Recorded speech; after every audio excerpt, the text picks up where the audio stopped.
ушул жүрөктүн тынчтыгын канткенде биз таба алабыз, канткенде эс алат жүрөк. Капаланып калса же иши жүрүшпөй калганда ошондой учурда Эмне үчүн адамдар ичи тарып кетти, эмне үчүн адамдардын пейли тарып кетти? 99% түшүнөлөгүбүз бар да. Негизи ислам дининде стресс, депрессияга кантип кайрылган? Бул суроолорго жооп ошол ислам динде пайгамбар саллаллаху алейхи вассалам Адам деген ким да? Анын ичинде жакшы адамдын айкели, элеси кандай сиздин оюңузча? мен энелердин осуятына, энелердин насаатына муктажмын. Эмне кылайын? Мен мүнөзүм ушундай болсо эмне кылайын? Ой апа сиз билбейсиз, ой ата сиздин заман өтүп кеткен азыр. Качан апаңыздын атаңыздын күлгөнүн эстейсиз? Мына ушул маектен тыянак чыгарып көрүңүзчү. Ассалому алейкум, урматтуу дал ушул каналдын көрүүчүлөрү, сиздер менен кайрадан экран аркылуу, интернет аркылуу көрүшүп турган албетте кубанычтамын. Бул дагы бактылуу мүнөттөр. Негизинен азыркы тирүүлүк жашоонун өзү бакыт дейт. Бирок жашоо, турмуш өзү айтып тургандай эле турмуш. Кээ бир учурда катуу муштуу менен дагы уруп, бизди кайгыга, каппага салган убакыт болот го. Анан мисалы үчүн биз чарчаганыбызды эс алабыз, уктайбыз. Ал учурда көзүбүз эс алат, бүт органдарыбыз эс алат. Бутубуз чарчаса, бутубуз эс алат. Бирок ушул жүрөгүбүз эч качан эс албайт экен да. Мисалы үчүн бирөөнүн катуу сөзүнө деле капаланат экенбиз, кайгырат экенбиз. Ошол катуу сөз жүрөгүбүздө калып, жүрөгүбүз мындай чүнчүп, коркуп, иши кылса мындай капалуу болуп калат экен да. Анан адамдын узак өмүр сүрүшүнө бул терс таасирин тийгизет экен да. Анан жүрөктү кантип тазартып турсак болот? Кантип капалануудан арылсак болот? Жүрөктү кантип биз тынчтык алып келебиз? Жүрөктү кантип эс алдырсак болот? Ушул суроого мен атайын өзүм жооп издеп, ошол жооп алыш үчүн Акыл мырза менен маек кургум келди. Ассалому алейкум. Алейкум ассалам. Жогоруда айткандай эле ошол жүрөктү кантип тынчтандырсак болот? Капалануу, негизи эле мындай көңүлүң чөгүп жүрүүдөн кантип арылсак болот? Азыр мынакей турмушта баары эле көрсөк негатив да, бири-бирине карагандайчы, капалуу карап, бирөөнүн көңүлүн оорутуп дегендейчи, ушул жүрөктүн тынчтыгын канткенде биз таба алабыз, канткенде эс алат жүрөк. Биринчиден алхамдулилла, Аллага жараткан затка мактоолор болсун. Алхамдулилла, алхамдулиллахи раббил аламин, ва ла акыбата лил муттакин, ва салату вассаламу ала расулилlah, амма бад. Бул жүрөктүн тынчтыгы, жүрөктүн бактылуулугу боюнча бул кенен айтылган. Бул айтылган бул суроолорго жооп ошол ислам динде пайгамбар саллаллаху алейхи вассалам бизге көптөгөн нерселерди үйрөтүп кетти. Жүрөктүн тынчтыгы боюнча. Пайгамбар саллаллаху алейхи вассаламдан бир хадис бар. Менин жүрөгүмдүн тынчтыгы намазда деп. Ошол качан адам кайгыга батканда, бир капаланып калса, же иши жүрүшпөй калганда, ошондой учурда намазга кайрылыш керек. Даарат алып, эгер даараты болгон күндө дагы кайрадан даарат алып турган намазга окуйт. Ошол нафил намаздар. Ошол намаз окуганда ошол адам жүрөгү тынчтанат. Дагы пайгамбар саллаллаху алейхи вассалам айтат, адамдын жүрөгүнүн тынчтыгы ал зикирде деди, Алланы көп эстөө деп атат. Качан көп кайра зикир кылганда Аллахтын жүрөгү тынчтанат, адамдын жүрөгү тынчтанат. Аллах таалам адамдын жүрөгүнө ушуна тынчтык салат. Пайгамбар саллаллаху алейхи вассалам дагы бир хадисте айтат, адамдын жүрөгүнүн тынчтануусу үчүн деди, адамдын жүрөгүнүн тынчтануусу үчүн ал жакшы амалдарды кылуу деди. Адамдарга, бир туугандарына, кошуналарга ушундай жакшылык кылуу. Качан ошондой бир туугандарына, өзүнүн туугандарына жана кошуналарга жакшылык иш кылганда адамдын жүрөгү ушундай тынчтанат, толкунданып. Дагы бир хадисте айтат, пайгамбар саллаллаху алейхи вассалам айтат, адамдын жүрөгүнүн тынчтыгы деди, ал илимде деди. Илим. Ошол ислам динин изилдегенде, ошол илим окуганда, Куран окуганда ошондо адам жүрөгү тынчтанат экен да. Демек, биз жүрөктүн тынчтыгы бул динде. Бардыгы топтолуп бул дин болот да. Ислам дин, ошол динде тынчтык. Жакшы. Жогоруда айттыңыз, мындай жакшылык кылуу дагы бул жүрөктү тынчтандырат депчи. Анан кече жакында бирөө мага суроо берди да. Азамат дейт, мен ушунчалык жакшылык кылсам дагы, же болбосо жакшы адамдар бирөөгө жакшылык кылса дагы тескерисинче ошол жакшылыгын көрө албай, ал жакшылыктын үстүнөн жамандык кылып, ал адамды төмөнгө уруп, ушундай инсандар көбөйүп кетти. Эмне үчүн, эмне кылсак болот? Мен ушул көп, мисалы үчүн акча жагынан болобу, акча жактан болбосо дагы өзүм колумдан келген жардамды берем. Эмне үчүн адамдар ичи тарып кетти? Эмне үчүн адамдардын пейли тарып кетти? Кантип оңдойбуз деп атат да. Ушул суроого кантип мен кимден жооп алсам болот деген ушундай кайрылды да. Сиздин оюңуз кандай? Адамдардын пейилдин оңолушу боюнча биздин азыркы күндөгү учурдагы жашообуздагы адамдардын пейилинин бузулган эмес. Бул пейилдерибиз жакшы, алхамдулилла. Эмнеге дегенде бул жахилия доорунда пайгамбарыбыз пайгамбарчылык милдет жүктөлүктен алдыңкы доорду алып карай турган болсо, ошол доордо чындыгында адамдардын жүрөгү катып калган эле да. Ошол маалда көрө албастык бар эле да. Азыр бүгүнкү күндө андай нерсе жок деп эсептесек болот да. Себеби биздин жүрөгүбүздө эң негизгиси эмне бар? Иман бар да. Иман бар жерде ал көрө албастык турбайт барбырчы. Бул тек гана шайтандын бизге салып аткан васвасасы эле, азгырыгы эле болгонучу. Аны жок кылыштын бир эле демеси жолу азыркы күндө алхамдулилла бизге мына аалымдар жол түзүп берди, дават деп. Ошол даватка чыгабыз. Даваттан бизге бул дават деген мындай бир жөнөкөй жалпак тил менен айтканда көчмө медресе да. Ошол көчмө медресе ошол жерге чыкканда биз үйрөнүп келебиз. Канчалаган нерсени үйрөнүп келебиз. Ошол жерден көрө албастыкты жок кылабыз.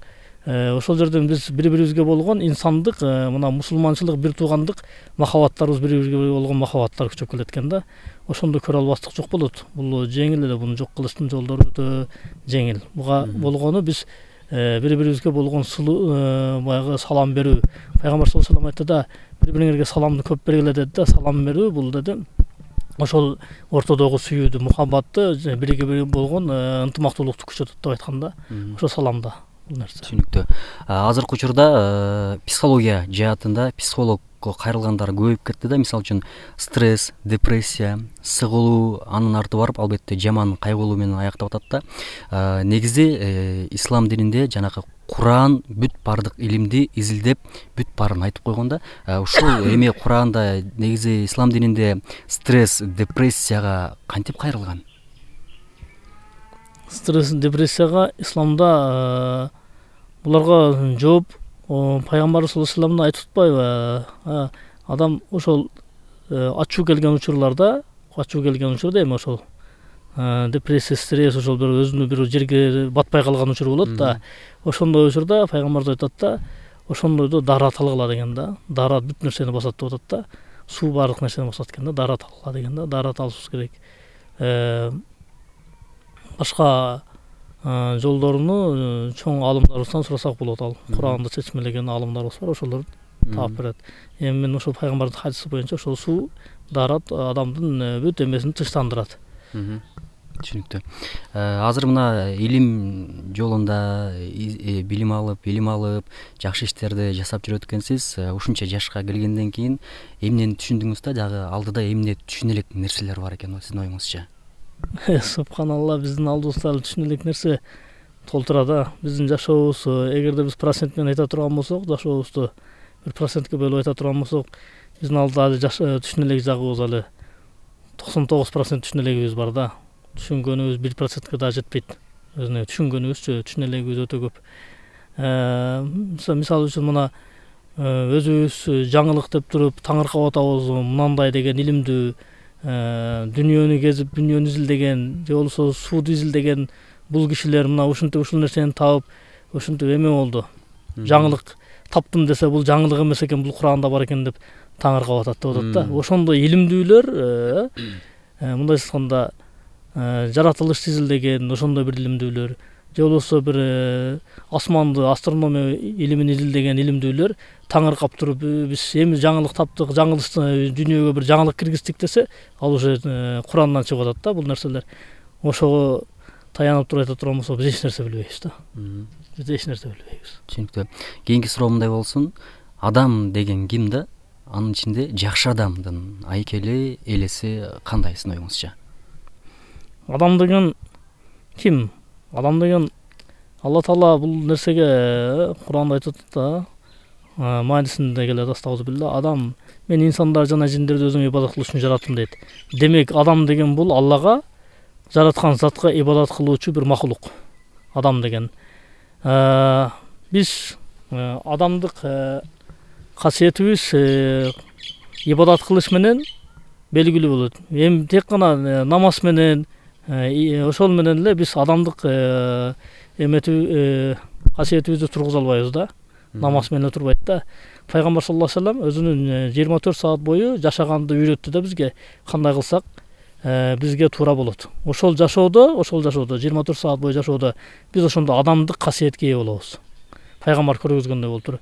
Пайгамбар саллаллаху алейхи вассаламдын ушундай кичипейилүүлүгүн биз көрөбүз. Ошол бизге ошондой нерселерди көргөздү, кичипейилүүлүгүн көргөздү, сылыктыгын көргөздү.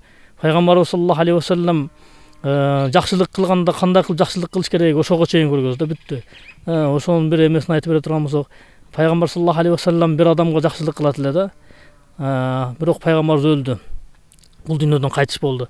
Кайтыш болгондон кийин аны Абу Бакр радиллаху анху бир базардын ошо Медина шаарынын базарында чечирагында бир кайырчы бар эле. Ошо ал бирок динсиз болчу, гайридин болчу да, башка диндеги бутпарастардан. Ошол ал кишинин көзү сокур болгон да, көзү көргөн эмес. Ошол адамды дайым пайгамбарыбыз барып курсагын тойгозуп турчу экен да. Анан Абу Бакр радиллаху анху тамак алып туруп үйүнөн тамак алып, ошол пайгамбар ушул ишти кылат эле, бул ачка калбасын деп унчукпай барып туруп саламына берген жок, унчукпай эле барып анан курсагын тойгосу да. Курсагын тойгозуп ушинтип баягы тамчылап кеткен тамакты, түшүп калган тамактарды ушул алдынан алып атканда анан кийин баягы сокур киши айтат, сен кандай кополсуң деп туруп айтты да, сен кандай копол адамсың дегенде Абу Бакр айтты, сен мени тааныган жоксуңбу, мен күндө келе сага тамак берген адаммын деди. Жок, сен ал эмессиң деди да. Мен таанып турам деди, сен ал эмессиң деди. Ал деген ушунчалык мага деди, сылык деди, жакшы мамиле кылчу деди да. Ал деген деди, менин алдымдан деди, ушул тамак берип аткан болсо бир ушагын дагы тамакты түшүргөн эмес дейт. Анан менин деди, оозума тамак тутканда деди, ушул сага окшоп кополдук менен деди, сугунткан эмес деди да. Анан Абу Бакр радиллаху анху айтты, сен ушул экөөбүздү айырмаладың деди. Бирок ал адамды сен билесиңби ким экенин деди да. Жок, мен билбеймин деди. Сокур киши, мен билбейм деди да. Ал Мухаммад деди. Ал ушул Медина шаарындагы Алланын элчиси болгон Мухаммад деди. Ал кайда азыр деди да. Ал кайда дегенде ал өлдү деди да. Ал өлдү. Аны биз жаназасын окуп жерге койдук деди да. Ал өлдү дегенде ал киши арман кылып динди кабыл кылды ошонун. Көрдүңүзбү ошол жерде кандай сылыктыгы. Дагы бир эмесин айта турган болсо, Пайгамбар саллаллаху алейхи вассалам Мединага көчөлөгөндө, Меккеде турганда, Мекке шаарынын сыртында ошол фикир кылып, ошол шаардын сыртында турганда, анан бир кемпир келди да, оор жүгү менен келип калды. Анан ошол кемпирдин жүгүнү алып туруп Пайгамбар саллаллаху алейхи вассалам алдынан тосуп чыкты. Энеке, келиңиз, мен сизге жардам кылайын деп айтты да. Энеке, келиңиз, жардам кылайын дегенде баягы аял киши айтты, сен керекештик кыла турган болсоң, керекештигиңе менде акча жок, мен төлөгөнгө эч нерсем жок дегенде, жок, мен сизге жөн эле алып барам деди да, бекер эле алып барам деди. Анан алып барды. Ал кемпир макул болду, алып барды. Үйүнө жеткиргенден кийин баягы кемпир айтты да, дагы кайталады да, мен сага берерге эч нерсем жок. Мен сага деди, билесиңби деди, болгон энелик бир насаатымды айтайын дегенде Пайгамбарыбыз Мухаммад саллаллаху алейхи вассалам айтты, энеке, айтыңыз, мен жетим, энесиз өскөн жетиммин деди. Мага деди, мен энелердин осуятына, энелердин насаатына муктажмын. Мага энелик насаатыңызды айтыңыз деди Пайгамбар. Ошондо ал эне айтты да, балам, сен өтө жакшы адам экенсиң. Бирок билесиңби, Меккеде деди, азыр ушундай бир жалганчы чыгыптыр деди. Ал жалганчы өзүнү пайгамбармын деп айтып атат экен деди. Анын аты Мухаммед деди. Сен ошону көргөн болсоң, ага жакындаба деп айтты да. Анан Пайгамбар саллаллаху алейхи вассалам айтты, эй, энеке, ошол Мухаммед эгер мен болсомчу дегенде, эгер сен боло турган болсоң, анда сен чындыгы пайгамбарсың деди да. Сен ушундай сылыктык, жакшы мамиле жасадың мага деди да. Мага эч ким мындай мамиле жасаган эмес деп атат. Мен сен эгерде сен боло турган болсоң, мен сенин диниңди кабыл кылам деп динин кабыл кылган. Мына ушундай адамдык касиеттери менен Пайгамбар саллаллаху алейхи вассалам канчалаган инсандарды динге келтирди да. Ошол адамдык касиетти ошо пайгамбарыбыздан издейбиз. Түшүнүктүү. Анан бизди көрүп жаткан ошол көрүүчүлөрдүн арасында мындай ойлогондор бар да, мисалы үчүн менин тагдырым мурда эле жазылган, мен ушундай болсом эмне кылайын, мен мүнөзүм ушундай болсо эмне кылайын, мен колумда жок болсо эмне кылайын, иши кылып тагдырга шылтап коюп күн кечиргендер бар. Жок, тагдырды өзүң бурсаң болот, тартсаң болот, тагдырды жашын жашак тартсаң болот деген инсандар дагы бар да. Негизин алып караганда тагдыр биринчи ошол төрөлгөндө жазылабы ошондойго? Тагдырды Куранда Аллах субханала таала бул суроолорго жоопту чагылып берип койгон да Курандачы. Куранда айтып атат, Аллах таала астагфирулла маанисинде айтат да, биз силерди эки жол менен жараттык деди да. Туура жол менен келесиңер, туура эмес жол менен келесиңер, эсеп берүүчү бир өзүңөр, ошол кыямат күнү эсеп берүүчү өзүңөр деп атат да. Эми ошого мына бул тагдыр жазылып бүтүлгөн. Бирок эки жол менен да. Жакшылык жана жамандык жол менен. Бул жол менен жашаган болсо, жакшы жолду дин менен жашаган болсо, бул Аллахтын ыраазылыгына жете турган жол. Эгер динсиз жашоо менен жашай турган болсо, Аллахтын азабына, каарына кала турган жол деп атат да. Эми ошондо адамга ыктыярды берди да. Ошол эки жолдун каалаганын тандап алат да. Ыктыярды берди. Биз ошондо биз жанагы сөздү айта турган болсок, бул тагдырымда жазылып калган, бул ушундай деген болсо, ал жалкоолуктун бир эмеси да, белгиси да. Ал өзүн өзү ошол нерсеге түртүп атат да. Мен андан көрө ушуну окубайлы, кыйналбайлы жөн эле жүрө берейин. Мен билгенден көрө билбегеним жакшы дегенге окшош да бул нерселер. Билбейм десем кутулам дегенде. Рахмат. Кыска убакыт аралыгында көрүүчүлөрүбүзгө балким пайдалуу болгон болсо, биз да кубанычтабыз. Биздин максатыбыз дагы ушул. Урматтуу көрүүчүлөр, барыңыздардын үйүңүздөргө тынчтык болсун. Сизге эркин микрофон берели. Кайрылууңуз болсо айтсаңыз болот. Кайрылуубуз эмне пайгамбар саллаллаху алейхи вассаламдын ошол дайыма хутбаларда келген сөздөрү, хадистери, пайгамбар саллаллаху алейхи вассаламдын бир ушундан пайдаланып мен бир хадис айтып коеюн. Пайгамбар саллаллаху алейхи вассалам бир күн мешитке кирип келди. Буну Айша энебиз риваят кылган. Радиаллаху анха, Алла разы болсун ал энебизден. Анан ошол пайгамбар саллаллаху алейхи вассалам эмеде минбарга чыгып баратканда 3 тепкичи болгон, минбарда 3 тепкичинде тең айтып атат да, амин, амин, амин деп 3 жолу амин деп айтты да. Анан хутба бүттү, хутбадан кийин намаз бүткөн, намаздан кийин сахабалар сурады: "Эй Алланын элчиси, бүгүн өзгөчө бир ушул минбарга чыгып баратканда өзгөчө бир эме сөз уктук. Биз да кийин ушундай кылабыз" дегенде, бул кандай түшүнөбүз дегенде пайгамбар саллаллаху алейхи вассалам айтты: "Жок" деди. "Ошол учурда мен минбарга келген учурда, минбардын алдына келген учурда мага деди Жабраил деди, досум Жабраил келди деди. Анан ал айтты деди: кимдин деди ата энеси тирүү туруп деди, же алардын экөөнүн бирөөсү тирүү турган учурда деди, алардын ыраазылыгын алып деди, бейиштик болбогон болсо, ага Алланын каргышы болсун деди. Мен амин деп айттым деди. Биринчи амин деди. Экинчиси деди, кимге деди, ким деди Рамазан айына жетип келген болсо, ошол Рамазан айынын мүмкүнчүлүгүнөн деди пайдаланып деди, Рамазанда деди орозо тутуп деди, ошол өзүнүн тозогутунан куткарбаса, ага Алланын каргышы болсун деп айтты. Мен амин деп айттым деди да. Караңыздар. Ошондо бул мен айтайын деген жерим бул жерде, бул хадистенчи биз азыр ушул мүмкүнчүлүктөн пайдаланышыбыз керек. Ата энелерибиз тирүү, ата энелерибизден мына орозо ай өтүп кетти. Ата энелерибиз тирүү, ата энелерибиздин кызматын кылып, ата энелерибизге жакшылык кылып калайлы. Себеби пайгамбар саллаллаху алейхи вассалам дагы бир хадис айтып атат да, эме бейиш энелердин таман астында деп атат. Ал эми ошол бейишке кирүүчү эң чоң, эң негизги эшик аталардын дуасында, аталардын ыраазылыгында дейт да. Ошо ата энелерибизге кызмат кылып калайлы. Ата энелерибизге уф дебейли, үшкүрүнбөйлү. Ата энелерибиз бизден эмнени күтөт? Кудум эле биз кичинебизде биз эркелегенде эле, биз эркелегенде бизди кандай жакшы көргөн болсо, ошо чоңойгондо деле ошону жакшы көрөт экен да, ошону эңсейт экен да. Ошентип ата энелери барлар ата энелерин эркелеп, ошентип бир ата энелердин кызматын кылып, уф дебей ошол айтканын аткарып, мен ушул сөздү айтмакчымын да. Бүт бардыгыбыз ошол бүгүнкү күндө өтө акылдуу болуп кетпедикпи? Бирдемени айта турган болсо, телефондон же башка нерседен айта турган болсо, ой апа сиз билбейсиз, ой ата сиздин заман өтүп кеткен азыр деген сөздөр болуп атат. Ошон үчүн биз ошол нерселерди токтотойлу дагы. Ал биздин кичинекей ымыркай кезибизде биз эч нерсени түшүнбөгөн учурда биздин астыбыздын эмне болгонуну бизден жакшы түшүнүп, ошол тазалап туруп, кургактап туруп, курсагыбыз ачса ошону тойгузуп туруп, ошону түшүнгөн кандай эле эми түшүнбөй калсын, бүт нерсени түшүнүп турат да. Ошо ата энебизди капка кылбай, ошонун ыраазылыгын издеп, ошонун ыраазылыгын табайлы. Ким ата энени ыраазы кылса, Алла ыраазы болот. Алланын ыраазылыгына жетебиз. Чоң рахмат, сизге дагы ийгилик каалайбыз, ыраазычылык билдиребиз. Ал эми сиз мына ушул маектен тыянак чыгарып көрүңүзчү. Сиз атаңызга, апаңызга качан жакшы көрөм деп айттыңыз. Ата апа, мен сизди жакшы көрөм, мени кечириңиз, сиздин көңүлүңүздү ооруткан болсом деген сөздү качан айттыңыз? Атаңызга, апаңызга качан белек алып бердиңиз?